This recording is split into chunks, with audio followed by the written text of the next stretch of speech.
and unload it. Hey everybody, this is CT from the Truth and Freedom Ministry channel. This is part of a more rifle-oriented stage from the first two-gun match that I attended last month. Stay tuned for the eventual full after-action report, where I can give you some of the highs and lows, lessons learned, things you might need to know before going into your first match. It was a lot of fun, but definitely humbling.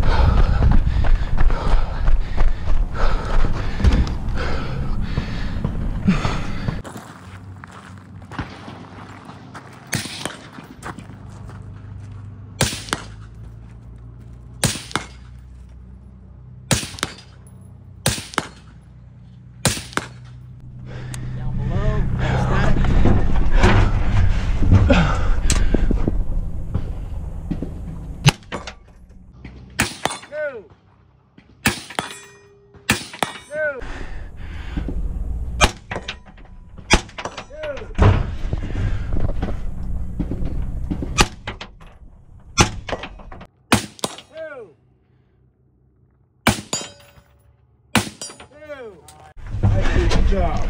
Thank you. All right, unload it. Muzzle up.